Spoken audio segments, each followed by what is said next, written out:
పరమందున్నటువంటి దేవుని యొక్క ఉన్నతమైన నామములో ఆయన బిడ్డలమైన మీ అందరికీ కూడా ప్రభు పేరిట వందనాలు తెలియజేస్తూ ఈరోజు పరిశుద్ధ గ్రంథము నుంచి ఆయన పరిశుద్ధమైన లేఖనాన్ని చదివి ధ్యానం చేద్దాం. దేవుడు మనతో మాట్లాడే విషయం కొరకై కొలస్సీలకు రాసిన పత్రిక 1వ అధ్యాయం 13వ వచనం. ఆయన మనలను అంధకార సంబంధమైన అధికారములో నుండి విడుదల చేసి తాను ప్రేమించిన తన కుమారుని యొక్క మూల భాషలో తన ప్రేమ కుమారుని రాజ్య నివాసులుగా చేశాను.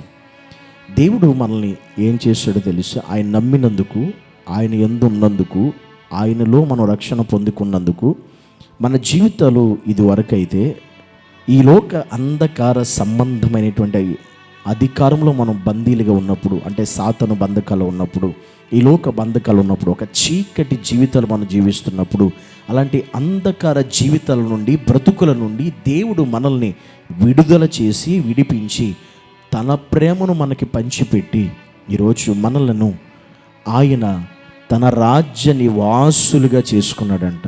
ఎంత గొప్ప భాగ్యం దేవుడు ఇచ్చాడంటే, లేకపోతే ఈరోజు మనం ఈ లోకం అనే చీకట్లో అంధకారంలో మగ్గిపోయేటువంటి జీవితాలు మనవి, భయంకరమైనటువంటి నరకాగ్నికి ఆహుతి అయ్యవలసిన జీవితాలు మనవి, బ్రతుకులు మనవి.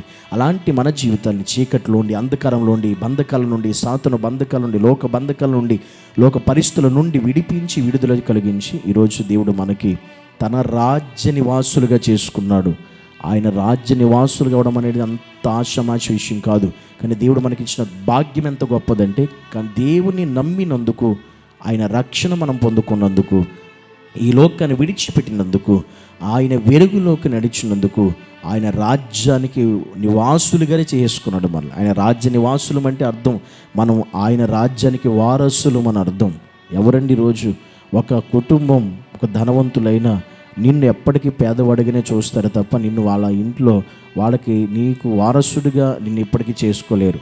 కానీ దేవుడు మనల్ని తన రాజ్య నివాసులుగా చేసుకున్నాడు. ఆయన నమ్మిన ఒకే ఒక కారణాన్ని బట్టి. ఇంతకంటే ఒక మానవుడికి, మనిషికి ఏం కావాలో చెప్పండి? మనం దేవుని నమ్మి గనక జీవిస్తే, ఆయన కలిగి ఉంటే, రక్షించబడితే, మారు మనసు కలిగి ఆయనలో మనం ఈ లోకాన్ని, పాపాన్ని, అంధకారాన్ని, చీకటిని విడిచిపెడితే నీకు వచ్చే భాగ్యం ఏంటంటే దేవుని రాజ్య నివాసిగా నువ్వు మార్చబడతావు. దేవుని రాజ్యంలో చోటును సంపాదించుకుంటావు.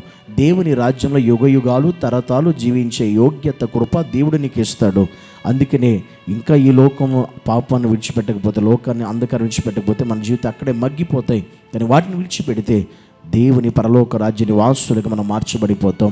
ఈరోజు నువ్వు దేవుని పరలోక రాజ్య నివాసుగా ఉండాలనుకుంటున్నావో, లోక నివాసిగానే మిగిలిపోవాలనుకుంటున్నావో, నిర్ణయం నీదే. కనుక దేవుని రాజ్య నివాసిగా మారాలంటే ఈ లోకంలో ఉన్న అంధకారం నుండి బయటికి రావాలి, పాపం నుండి బయటికి రావాలి, చీకట్లో నుండి బయటికి రావాలి, సాతాను బంధకాల నుంచి బయటికి రావాలి. అలా వచ్చి నువ్వు యేసుని నమ్మి మారు మనసు పొందితే దేవుని యొక్క రాజ్య నివాసిగా మార్చబడతావు. అలాగే ఇంకెవరైతే మార్చబడలేదో, ఈ మాటలు విన్న నీ జీవితంలో నీవు కూడా ఆ విధంగా మార్చబడి ఆయన రాజ్యంలో చేర్చబడదుగాక. ఆమేన్. పరమ తండ్రి యేసయ్య నీకు వందనాలు. ఈరోజు నేను ఎవరైతే ఇంకా నీ రాజ్య నివాసులుగా చేయబడలేదో వారందరూ కూడా ఈ లోకమనే అంధకారములో నుండి, బంధకాల నుండి విడిపించబడి నీ రాజ్య వారసులుగా అయ్యే భాగ్యాన్ని ప్రతి బిడ్డకు దయచేయమని యేసు నామములో ప్రార్థించి వేడుకుంటున్నాము తండ్రి. ఆమేన్.